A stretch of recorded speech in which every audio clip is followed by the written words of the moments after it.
디지털 공학개론 수업을 시작하도록 하겠습니다. 먼저 챕터 1 이진 논리 체계입니다. 먼저 목차를 보시면 1.1절은 디지털 정보에 대한 내용입니다. 디지털 논리에 대해서, 그 다음에 수의 표현 방법, 그 다음에 아날로그 및 디지털 신호, 그 다음에 데이터 전송에 대해서 다룰 거고요. 1.2절은 잡음 요인에 대해서 이야기를 합니다. 디지털 시스템의 잡음 요인에 대해서 이야기를 하고요. 전압 전달 특성이 무엇인지, 그 다음에 잡음 요인의 전압, 그 다음에 회로 검증 방법에 대해서 배웁니다. 1.3절은 수의 표현 및 연산 체계, 그 다음에 수의 변환 방법, 그 다음에 보수, 수의 연산 방법에 대해서 보고요. 1.4절은 이진 코드 체계로서 BCD 코드, 그레이 코드, 그 다음에 3초각 코드, 2412 코드, 아스키 코드 등에서 배우도록 하겠습니다. 일장의 학습 목표는 아날로그 신호와 디지털 코드 간의 관계를 이해하는 것이고요. 디지털 신호 체계가 이지인수인 이유를 설명할 수 있게 하는 것, 그 다음에 양자하의 원리와 효과를 설명할 수 있는 것, 그 다음에 신호 복원과 잡음 요인에 대한 개념을 이해할 수 있는 것, 회로의 관점에서 이해 보수를 사용하는 이유에 대해서 이해를 하고요. 그 다음에 이해 보수를 이용하여 뺄셈 연산을 수행할 수 있어야 되고요. 여러가지 이진 코드의 특징을 이해하고 사용법을 익히는 것이 이 장의 학습 목표가 되겠습니다. 먼저 1.1절 디지털 정보입니다. 우리가 스마트폰의 내부라든지 노트북의 내부를 열어보면 이런 식으로 몇 가지 반도체 칩셋으로 이루어진 내부 기판을 확인할 수가 있습니다. 실제로 이렇게 기판이 몇 개의 칩셋으로 이루어져 있어서 대단히 간단하다고 생각할 수 있지만 실은 그 내부적으로 봤을 때는 여러 가지의 논리 동작을 수행하는 스위치의 역할을 하는 트랜지스터가 아주 많이 직접되어 있는 걸 확인할 수가 있습니다. 이 스마트폰이라고 하는 이 장치를 보면 이 내부에 있는 수많은 트랜지스터가 아주 바쁘게 작동하고 있다는 걸 알 수가 있죠. 스마트폰의 내부를 보면 가장 큰 부분을 차지하는 부분이 이 배터리 부분이고요. 이 배터리를 제외하고 나머지 부분들은 이렇게 PCB 기판과 그 다음에 전송선들로 이루어져 있습니다. 이렇다 보니까 데이터를 주고받는 과정에서 필연적으로 정기적인 잡음이 끼게 될 수밖에 없습니다. 또 고속의 동작을 하는 경우는 이러한 잡음이 데이터를 더 많이 망가뜨리고요. 이렇게 오류 없이 데이터를 송수신할 수 있는 여러 가지 방법이 필요합니다. 따라서 우리는 이런 신호 처리 관점에서 어떻게 에너지 소모를 줄이고 잡음의 영향을 덜 받는 시스템을 만들 수 있을까 하는 고민을 하게 되는 것이죠. 이를 위해서 시스템의 수체계를 확립하는 것이 상당히 중요합니다. 우리가 아날로그라고 하는 얘기를 많이 하는데요. 아날로그는 현실의 자연스러운 연속적인 값을 말합니다. 예를 든다면 온도나 소리나 습도, 빛과 같은 것이죠. 이 아날로그의 어원은 사전적인 뜻으로는 있는 그대로를 모방한다는 뜻이죠. 현실 세계에서 연속적인 값은 자연스럽게 아날로그 값을 만들게 됩니다. 이는 수학의 실수 값에 해당을 하고요. 우리가 매일 사용하는 컴퓨터나 스마트폰 기기들은 보통 이런 아날로그 신호를 바로 이해할 수가 없습니다. 그래서 우리는 이 디지털이라고 하는 신호 체계를 사용을 하는데요. 이 디지털은 손가락이라는 뜻을 가진 디짓, 라틴어의 디짓에서 따온 것으로 불연속적인 값을 나타냅니다. 예를 들어서 1, 2, 3과 같은 이런 불연속적인 값을 나타내고요. 수학으로 말하면 정수값에 해당이 되고 이진수로는 0과 1을 대표적으로 활용을 하는 것을 말합니다. 이번 챕터에서는 우리가 왜 이렇게 컴퓨터 내부에서 이진수 체계를 사용했는지 바로 그 이유에 대해서 배우게 될 것입니다.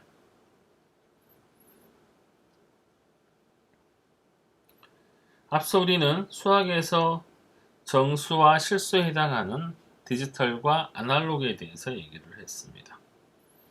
디지털 신호는 1, 2, 3 등과 같은 불연속적인 정수의 값을 나타낸다고 그랬고요. 아날로그는 현실적인 자연스러운 연속적인 값을 나타내기 때문에 수학으로 말하면 실수에 해당한다고 얘기를 했습니다. 먼저 이번 절에서는 우리에게 익숙한 10진수와 더불어 2진수, 8진수, 16진수 등에 대해서 학습을 합니다. 대부분의 아날로그 신호는 디지털 신호로 변환돼서 디지털 영역에서 처리가 되는데 그 이유는 무엇인지, 또 과연 아날로그 신호를 디지털 신호로 변환해도 신호는 손상이 가지 않는지, 또 모든 디지털 신호는 이진수를 사용하는데 왜 하필 이진수를 사용하는지에 대해서 이번 절에서 공부하게 됩니다. 디지털 공학에서 말하는 논리란 무엇인가? 이 논리라는 것은 추론을 타당한 방법으로 검증하는 것을 말합니다. 여기서 추론이라는 단어가 나오죠. 이 추론이라고 하는 것은 어떤 사실에 기반해서 예측을 하는 거라고 볼 수가 있습니다. 예를 들어서 일기예보에서 내일 비가 올 것이라고 예측을 하면 보통 사람들은 내일 우산을 준비해야 되겠다는 생각을 할 것입니다. 바로 이게 추론에 해당이 되죠. 하지만 모든 추론이 추론의 형태를 갖췄다고 하지만 타당하지 못한 추론도 얼마든지 있을 수 있습니다. 어떤 사람이 내일 비가 올 것이라고 예측을 하고 우산을 준비해야 되겠다고 해서 내일 반드시 비가 온다는 것으로 결론 짓는 것은 올바른 추론이라고 할 수가 없습니다. 디지털 공학에서는 추론의 타당성을 검증하기 위해서 기호와 규칙을 사용하여 정확하고 엄밀한 증명의 과정을 거치게 됩니다. 참 거짓을 판단할 수 있는 논리 명제를 우리가 논리 변수라고 합니다. 예를 들어서 A는 1이다 라고 하는 것은 바로 논리 명제 A는 참이라고 하는 논리 변수가 될 것이고요. 이러한 논리 변수의 조합을 연산기호로 나타낸 것을 논리식이라고 합니다. 예를 들어서 F는 A 플러스 B라고 나타낼 수가 있고요. 이러한 논리식은 디지털 입력 변수와 출력 변수 사이의 동작을 완벽하게 표현할 수가 있습니다. 또한 가장 기본적으로 활용되는 논리식을 우리가 정리라고 이야기합니다. 여기에 적용된 추론의 규칙의 순서를 증명이라고 하고요. 논리식을 증명하는 방법은 여러 가지 진리표라든지 부울대수 또는 집합체계 등을 이용할 수가 있습니다.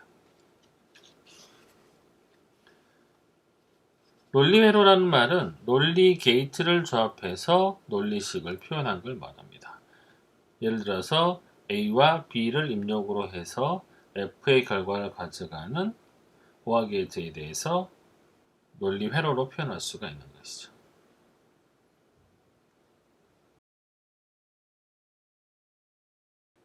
우리가 수를 표현하는 기본적인 방법으로 진법을 들 수가 있는데요. 진법은 사용하는 숫자의 개수를 말합니다. 우리가 흔히 사용하는 10진수 같은 경우는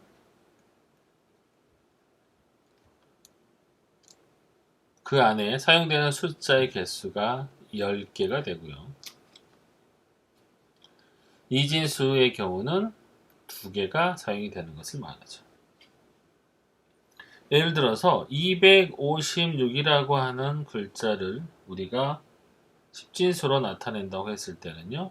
2 곱하기 10의 2승 플러스 5 곱하기 10의 1승 플러스 6 곱하기 10의 0승으로 나타낼 수가 있죠.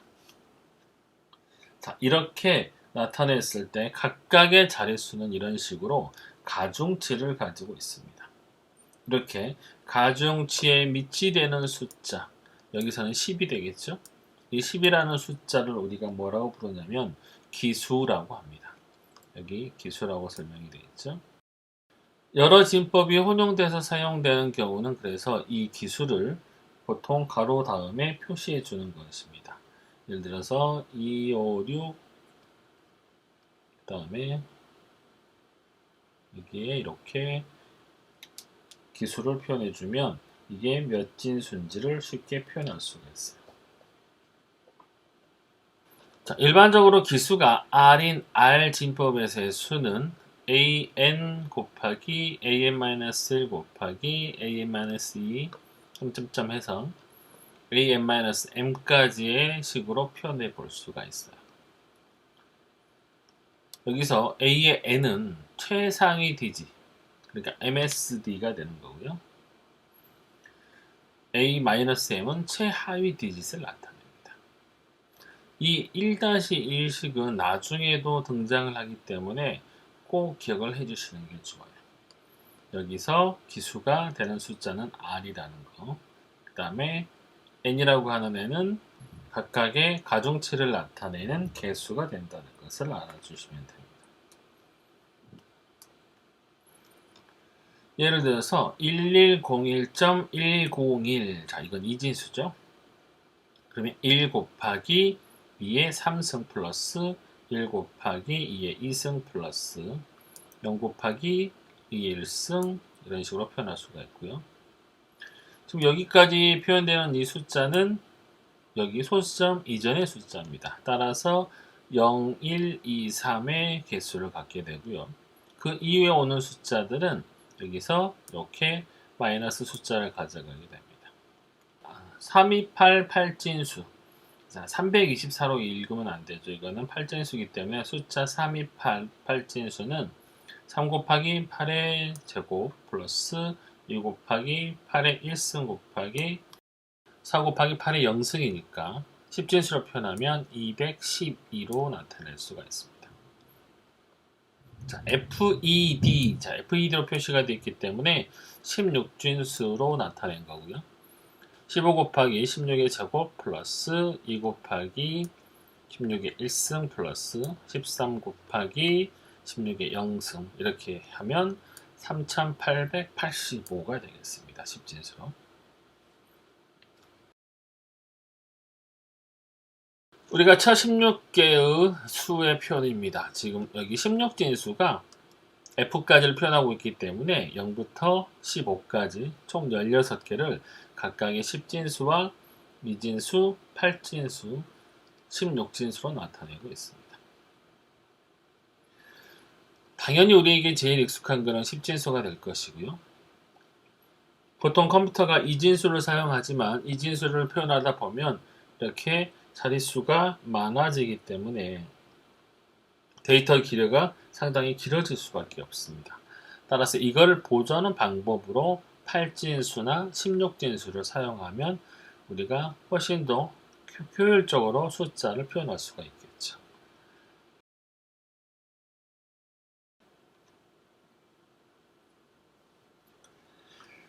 전자공학을 공부하다 보면 매우 크거나 매우 작은 값을 표현할 때 간단한 문자를 접두어로 나타내는 경우를 많이 볼 수가 있습니다. 이렇게 나타내는 우리가 접두어를 표준 SI 가중치 접두어라고 하고요. 여기서 SI는 국제 단위기를 나타냅니다. International System of Unit의 부록 표현 방법으로 이거의 약자로 SI 가중치라고 표현을 합니다. 자, 1보다 작은 단위로 10의 마이너스 3승인 경우는 밀리라고 우리가 일반적으로 많이 쓰는 표현이죠. 그 다음에 10의 마이너스 6승은 마이크로, 10의 마이너스 9승은 나노, 10의 마이너스 12는 피코, 10의 마이너스 15승은 펜토, 그 다음에 10의 마이너스 18승은 아토라고 표현을 합니다. 물론 지금은 10의 18승까지를 보통 많이 쓰지만 점차 기술이 발전함으로써 이보다 더 작은 단위에 대해서 사용을 할 수도 있습니다. 우리가 많이 쓰는 10의 3승은 킬로고요. 10의 6승은 메가, 그 다음에 10의 9승은 기가, 10의 12승은 테라 이렇게 나타냅니다. 메가, 기가, 테라는 보통 다른 접두와의 혼동을 피하기 위해서 대문자 기호를 사용을 합니다.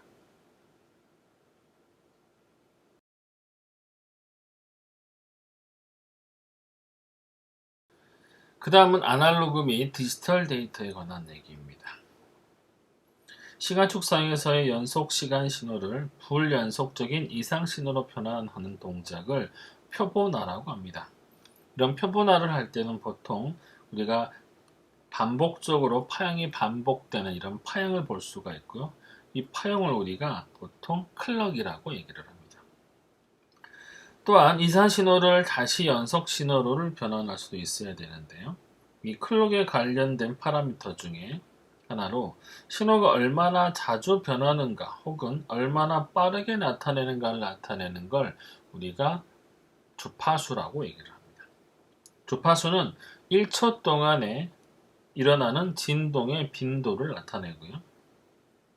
보통 그림 1-3과 같이 0을 나타내는 이 로우 구간과 1을 나타내는 하이 구간을 주기적으로 반복하는 펄스를 클록이라고 하고요. 이 클록에서 1초 동안 하이와 로우 구간이 얼마나 등장하는지 이게 바로 하나의 주파수가 되겠습니다. 주파수는 헤르츠라는 단위를 사용하고요. 자, 만약에 1초 동안 하이와 로우가 한 번 나타나게 되면 이 주기가 한 번 등장하게 되면 이거를 1Hz라고 표현을 하고요. 이때 이 클록의 주기 t는 바로 1s, 1초가 되겠죠. 만약에 1초에 두 번의 동작, 이렇게 하이와 로우의 동작이 두 번이 등장하게 되면 주기는 t는 2분의 1초가 될 거고요. 이때 주파수는 2Hz가 됩니다.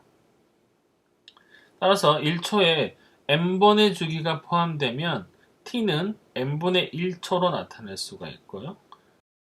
주파수는 nHz가 된다고 생각하시면 됩니다. 따라서 주기 t와 주파수 f의 관계는 서로 반비례의 관계를 갖게 됩니다. t는 n분의 1초라고 예를 들어서 얘기할 때 이때 f는 nHz가 되겠죠. 그래서 이렇게 주파수와 주기는 서로 반비례 관계가 됩니다. ft는 1이 될 거고요. f는 따라서 t분의 1이 됩니다.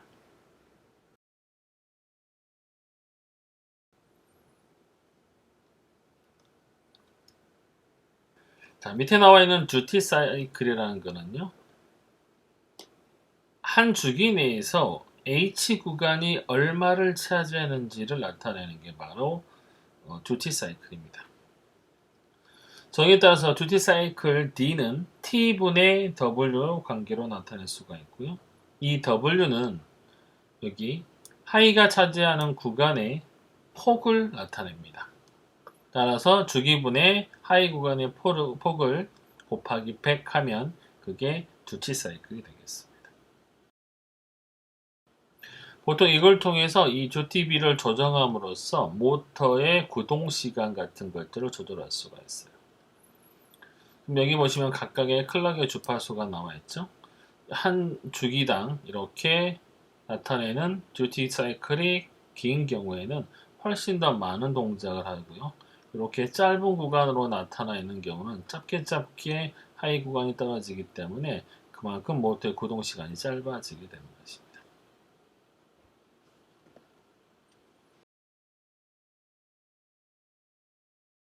우리가 일상적으로 접하는 음성이나 영상 등의 신호는 그림 1-4와 같이 이렇게 연속적인 값을 갖는 이산적인 아날로그 신호가 되겠습니다.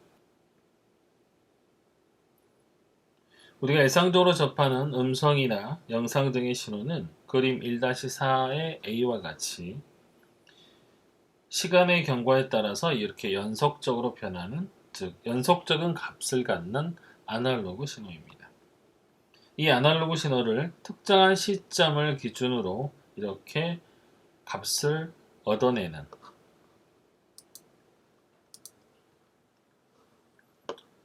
데이터를 얻어내는 이런 과정을 우리가 표본화라고 합니다. 아날로그 신호를 특정 시점 T1, T2, T3와 같은 이런 시간대에서 데이터를 획득하고 이 나머지 구간을 0으로 만들어 버리면 이산적인 시간 신호를 만들어낼 수가 있습니다. 이런 이산 시간 신호가 같은 경우는 데이터의 획득이 일어나는 시점에서만 에너지를 소모하고 그 이외의 구간에서는 에너지의 소모가 없기 때문에 최소한의 에너지만 소모할 수가 있습니다. 반면에 이렇게 연속시간, 그러니까 표본화 유지 신호처럼 연속시간 신호를 사용하는 경우는 간격이 0인 이산 신호로 생각해 볼 수가 있고요. 연속적인 에너지의 소모가 일어난다고 볼 수가 있습니다. 따라서 에너지의 효율 측에서만 본다면 이산 시간 신호가 압도적으로 유리하게 됩니다. 실제로 많은 경우는 B와 같이 이산 시간의 신호를 다시 0으로 떨어뜨리지 않고 다음 표본화 시점까지 그 시점의 값을 유지하는 표본화 유지 신호라고 하는 방식을 사용합니다. 이렇게 표본화 유지 회로를 사용하게 되면 신호를 다시 0으로 떨어뜨리지 않기 때문에 다음번 표본화 값을 생성할 때 신호의 변화가 줄어들어서 에너지 신호 측면에서는 더 유리할 수가 있습니다.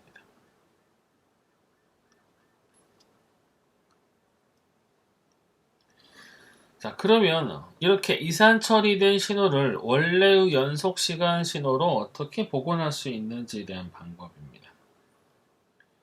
연속 시간 신호를 복원한다는 것은 표본과 표본 사이의 임의의 시점에 존재했던 값을 보관한다는 뜻입니다. 이 보관이라고 하는 것은 잃어버린 정보를 추측해서 다시 채워넣는 방식을 말하는 것이고요. 만약 이러한 복원이 가능하다면 대부분의 신호 처리는 이산 시간 영역에서 수행하고 마지막 순간에 다시 연속 신호로 변환하면 됩니다.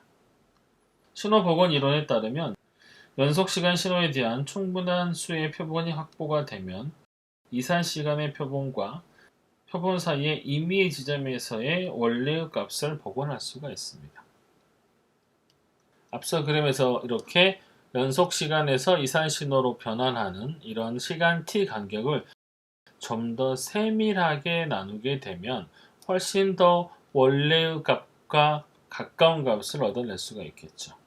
하지만 이렇게 샘플링 간격을 줄이게 되면 훨씬 더 많은 데이터를 저장할 수밖에 없기 때문에 데이터의 크기가 훨씬 커지게 됩니다.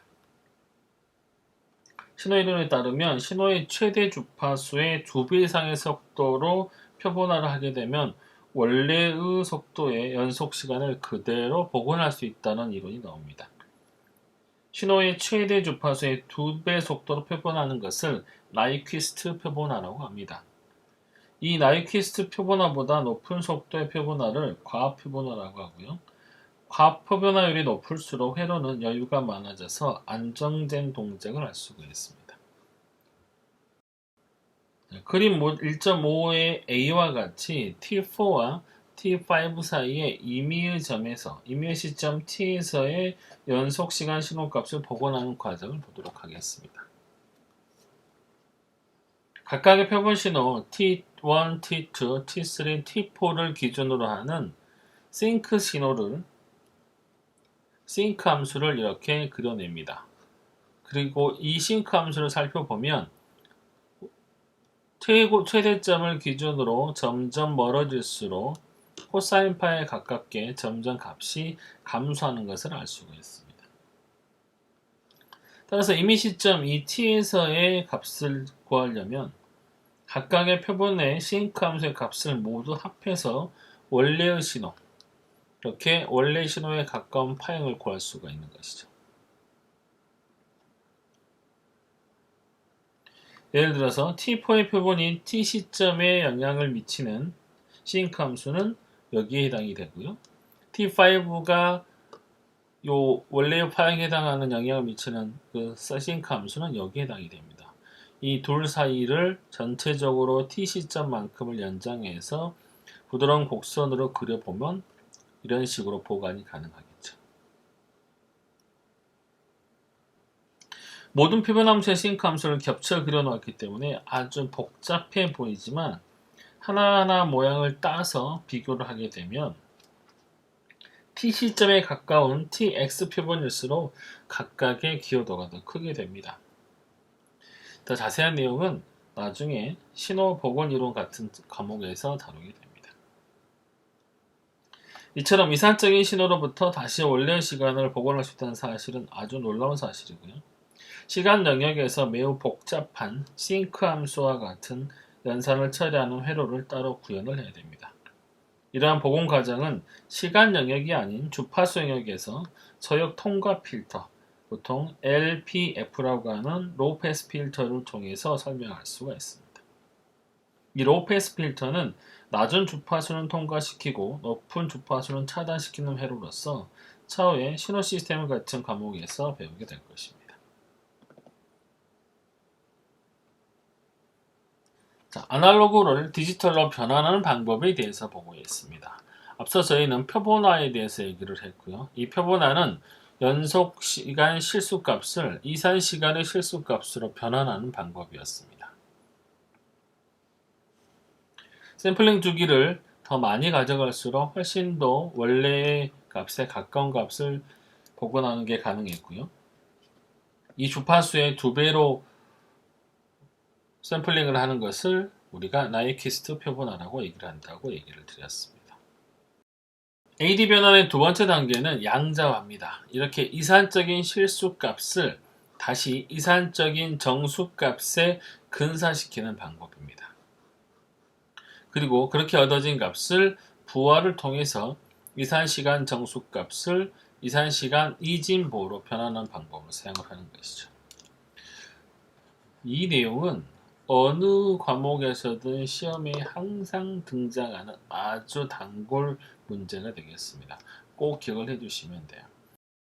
아날로그를 디지털로 변하는 단계는 표본화, 양자화, 부호화 단계를 거칩니다. 1.6의 그림을 보면 표본화 동작이 표시되어 있습니다. 자, 1t에 해당하는 시점의 값이 1.2이기 때문에 얘는 1로 근사가 될 거고요. 2t에 있는 값은 2로 근사가 될 거고 3t에 해당하는 값은 3으로 4t는 5.5이기 때문에 6으로 6.6의 값은 7로 이렇게 각각 양자화 신호가 만들어집니다. 자, 이렇게 양자화된 신호는 원래의 신호에 비해서 약간의 오차가 나오죠. 바로 이것을 우리가 양자화 잡음이라고 합니다. 만약에 이런 표본화 단계를 좀 더 세밀하게 가져갈 수가 있다고 하면 당연히 원본에 더 가까운, 그러니까 양자화 잡음을 더 줄일 수가 있는 방법이 되겠죠. 양자화 잡음은 양자화 신호에서 표본화 신호를 뺀 값을 나타낸 것이고요. 양자화 잡음이 보통 플러스 마이너스 0.5 범위에 있다는 것을 보시면 알 수가 있습니다. 이러한 양자화 잡음은 신호 자체가 변형됐음을 나타내는 것이기 때문에 신호 복원을 해도 절대로 제거할 수가 없습니다. 결국 이런 양자화 잡음을 줄이기 위해서는 전체 영역을 더 잘게 세밀하게 쪼개는 방법밖에 없습니다. 만약에 그렇게 하게 되면 양자화된 신호는 원래의 신호에 훨씬 더 가깝게 되겠지만 이어지는 부하 동작의 비트 수가 상당히 많아져 버리기 때문에 회로 동작의 속도를 빠르게 만들 수가 없어요. 그래서 어느 정도 타협점이 있어야 됩니다. 자, 이렇게 양자화된 신호를 다시 이진 부하된 신호로 나타내는 과정, 이걸 우리가 부호화라고 합니다. 지금 우리가 나타낸 값은 양자화의 크기가 8개의 크기를 갖는 것이기 때문에 보통 3비트로 이진 부호가 될 것입니다. 이와 같이 연속시간 아날로그 신호를 표본화, 양자화, 부호화 과정을 거치게 되면 우리가 아날로그 신호를 디지털로 변환할 수가 있습니다.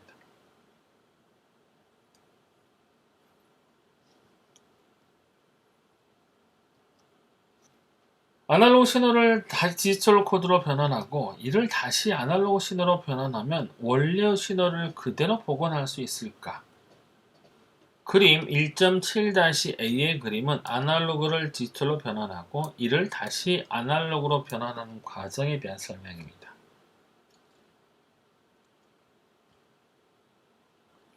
아날로그 디지털 변환기는 양자와 회로와 부호기로 이루어져 있습니다.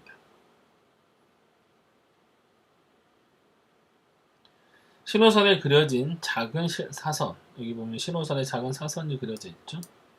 이 말은 디지털 코드임을 나타내고요. 그 위에 표시되어 있는 숫자 M과 N은 각각의 부하 코드의 비트 수를 나타냅니다. 표본화 유지 회로를 거친 표본화 유지 신호는 그림 1-B와 같이 양자와 회로를 통해서 0과 1로 구성되는 가중치가 없는 온도계 코드 형태의 양자 신호로 변하게 됩니다. 여기까지는 아날로그 영역 동작에서 많은 에너지가 소모되게 됩니다. 이 그림은 양자화에 대한 개념적인 양자와 회로의 그림을 보여주고 있습니다.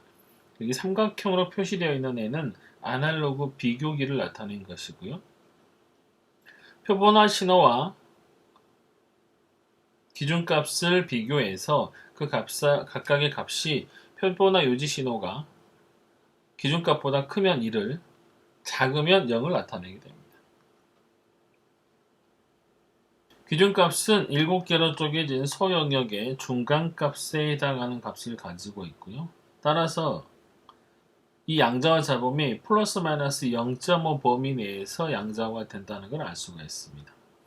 기준 전압은 양자와 1, 2, 3, 중간값은 0.5, 1.5, 2.5, 3.5, 4.5 이렇게 된다는 것이죠. 따라서 아날로그 비교기는 플러스로 입력이 되고 마이너스 되는 이 코드 값보다 크면 1이 나오는 거고 이보다 작으면 0이 표시가 됩니다. 왼쪽의 그림처럼 1.8이 인가가 되는 경우 0.5나 1.5는 각각 1을 출력을 했고요. 나머지 값들은 1.8의 기준 입력값이 기준값보다 훨씬 작기 때문에 0이란 값이 표시가 됩니다. 4.3이라는 값이 입력이 되면 0.5, 1.5, 2.5, 3.5까지는 1이라는 값이 표시가 되고요. 그 다음에 나머지 값은 이렇게 0으로 표시가 되죠. 자, 이렇게 온도계 코드라고 부르는 이유는 이 값이 기준값이 우리가 온도계에서 보는 수은주처럼 이렇게 오르락 내리락 하는 값을 가지고 출력이 되기 때문에 온도계 코드라고 이름을 하고 있습니다. 이 온도계 코드는 각각의 비트가 자릿수의 가중치를 나타낸 것은 아니고요. 그 값 자체의 개수가 의미가 있는 것입니다.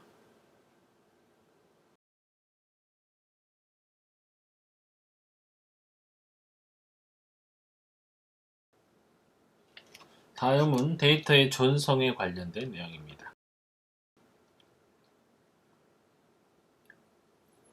이 그림과 같이 A 지점에서 B 지점으로 전송선을 통해서 최소 단위 정보량인 데이터 X가 전달되는 과정을 설명을 합니다. 디지털 데이터의 전송 속도의 단위는 bit per sec 또는 bps로 나타냅니다. 이는 1초 동안에 전송되는 비트의 수를 나타내는 것입니다. 만약에 1초에 1비트가 전송되는 시스템이라고 하면 전송의 속도는 1bps가 되고요. 이는 1Hz의 주파수로 데이터를 전송한다는 말과 같습니다. 자, 예를 들어서 이 데이터를 0.1초 동안에 전송한다고 하면 데이터의 전송 속도가 몇 bps인가를 계산하는 문제입니다. 또 몇 Hz의 주파수로 전송되는가를 조사하는 것이죠. 자, 전송되는 이진 데이터가 총 15비트이기 때문에 전송의 속도는 0.1초에서 15비트를 전달하는 것입니다. 따라서 1초에는 150비트를 전송할 수가 있겠죠. 따라서 이 전송로의 전송 속도는 150bps가 됩니다. 또한 주파수는 150Hz가 되겠죠.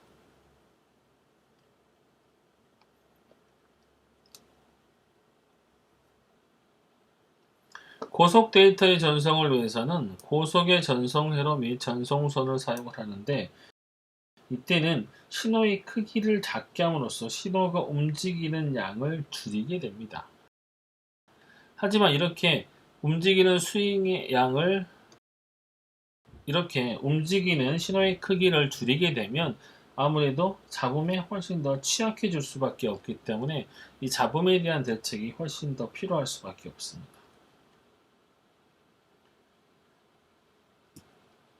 또는 다중 비트 전송을 할 수가 있는데, 다중 비트 전송이라는 것은 여러 개의 비트를 병렬로 나란하게 보내는 방법을 얘기하는 것이겠죠. 예를 들어서 표본화 데이터 전송에서 표본화 주기 t는 1초인 경우, 3비트 데이터를 전송할 때 데이터 전송 속도는 몇 bps인가입니다. 표본화 동작을 2배로 빨리 하고 4비트로 양자한다면 데이터 속도가 얼마인지를 계산하는 예입니다. 자, 데이터는 3비트고 주기는 10의 마이너스 3초이기 때문에 지금 여기 밀리초로 되어 있죠. 그래서 10의 마이너스 3초입니다. 전송의 속도는 3비트 per 10의 마이너스 3초, 즉 3kbps가 되겠습니다. 표본화 속도를 2배로 늘리면 표본화 주기는 0.5ms가 되겠죠. 여기서는 지금 주기가 1ms였으니까 2배로 늘리면 0.5ms가 되고, 비트를 4비트로 양자하게 되면 데이터의 전송 속도는 4비트 슬래시 0.5 곱하기 10의 마이너스 3승, 따라서 약 8kbps가 되겠습니다.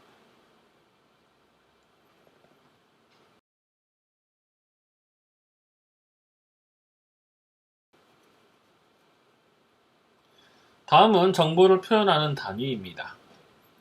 우리가 최소 단위를 비트라고 얘기를 합니다. 여기서 말하는 최소 단위라는 것은 컴퓨터에서 정보를 표현할 수 있는 최소 단위를 나타내는 거고요. 이진법의 한 자릿수를 나타내는 것입니다. 하지만 이 비트라고 하는 것은 0과 1만 표현할 수 있기 때문에 이것만으로는 어떤 정보를 표현하는 데 한계가 있어서 일반적으로 8개 혹은 9개의 비트를 묶어서 정보를 표현하는데, 이것을 우리가 바이트라고 합니다. 1바이트는 256가지의 정보를 나타낼 수가 있고요. 숫자, 영문자, 특수문자 등을 표현할 수가 있습니다. 또 영어권에서는 이 1바이트로 하나의 문자를 표현할 수 있기 때문에 1캐릭터라고도 표현을 하고요. 한글과 같은 동양권 문자에서는 1문자당 2바이트가 필요하기 때문에 유니코드를 사용을 합니다. 워드는 컴퓨터 내부에서 취급하는 정보의 단위를 나타내는 단위입니다. 보통 하나의 명령 또는 하나의 수치가 1워드에 해당이 되고요. 이 1워드는 보통 컴퓨터에 따라서 8비트, 16비트, 32비트, 그리고 최근에는 64비트 등등을 나타내게 됩니다. 보통 이렇게 컴퓨터 내부에서 취급하는 정보 단위라는 말은 조금 애매하게 설명이 될 수가 있는데, 쉽게 말하면 컴퓨터 내부에서 우리가 내부 저장 장치나 내부 메모리 간에 데이터를 전송하는 선을 우리가 버스라고 부릅니다. 이 버스선의 길이를 보통 이렇게 워드 단위로 나타냅니다. 한 번에 64비트씩을 전송하게 되면 64비트 머신이 되고요. 32비트를 전송하게 되면 32비트 머신이 되는 것이죠. 니블은 1바이트의 절반인 4비트를 하나의 단위로 한 것을 말합니다. 1바이트는 상위 니블과 하위 니블로 구별을 할 수가 있습니다.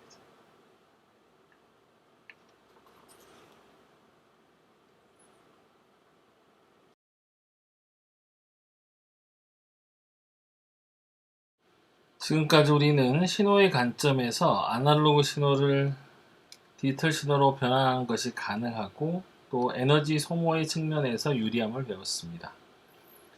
이때 디지털 코드의 식은 앞서 봤던 식 1.1과 같이 임의의 진법을 활용해서 사용할 수가 있고요. 이때 디지털 코드는 식 1.1과 같이 이미 진법을 활용할 수 있는데 왜 하필이면 효율이 가장 떨어지는 이진수를 사용하는 것인지에 대해서 배우도록 하겠습니다. 앞선 1-9 그림처럼 이렇게 하나의 전송 통로를 통해서 데이터를 보내는데 그 데이터를 각각 2진수나 3진수 또는 10진수로 보낸다고 했을 때 어떤 게 더 효율적인지를 한번 보도록 하겠습니다. 우리가 10진수를 전송한다고 그러면 이렇게 숫자를 하나를 전송하기 때문에 하나의 전송 선로가 필요하게 됩니다.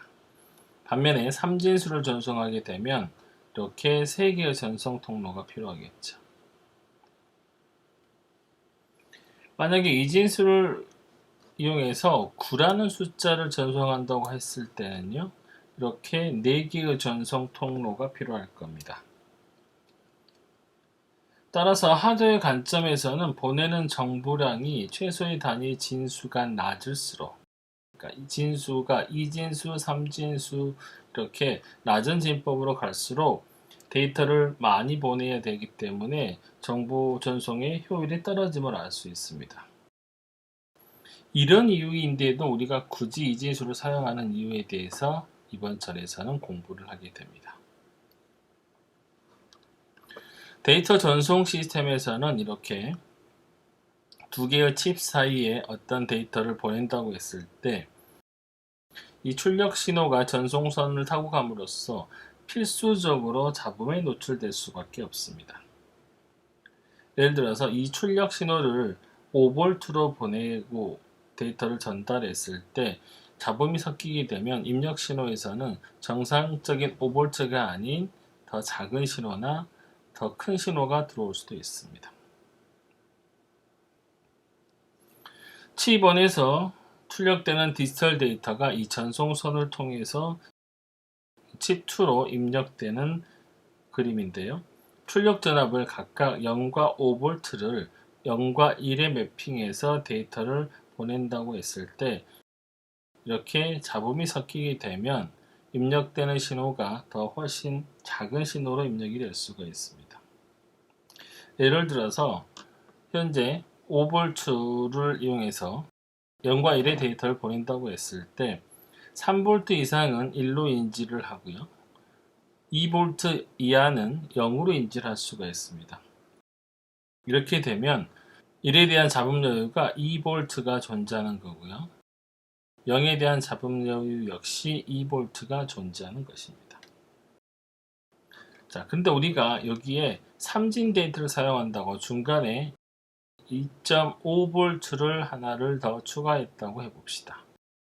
자, 그럴 때 5V에 대한 잡음 여유를 3V까지 가져가고 2.5V에 대한 잡음 여유를 3.5에서 1.5 사이 이렇게 가져가고 0에 대한 잡음 여유를 2V로 가져간다고 하면 이렇게 각각의 잡음 여유의 구간이 겹쳐질 수밖에 없죠. 이렇게 되면 살짝 노이즈가 끼는 경우에 이 해당되는 값을 정확하게 인지할 수가 없습니다. 따라서 잡음 여유 내에서 잡음이 제거돼서 원래 신호가 재생된다는 것이 가능해져야 되지만 이렇게 진수가 커지면서 잡음 여유가 사라지게 되면 이러한 방법이 불가능하기 때문에 우리가 이진수를 사용하는 것이 유리하다는 얘기를 할 수가 있습니다. 진수를 높일수록 이 스텝은 훨씬 더 잘게 쪼개지고 결과적으로 아날로그처럼 극단적인 신호가 만들어져 버리면 잡음 여유가 거의 0이 돼버리기 때문에 잡음 자체가 신호를 왜곡해서 재생이 되지 않을 수가 있죠. 회로 시스템의 전송 시스템에서는 언제나 잡음이 존재합니다. 이런 충분한 잡음 여유를 가지고 시스템을 설계해야만 이후에 충분히 데이터를 인지할 수 있는 단계가 되는 것이죠.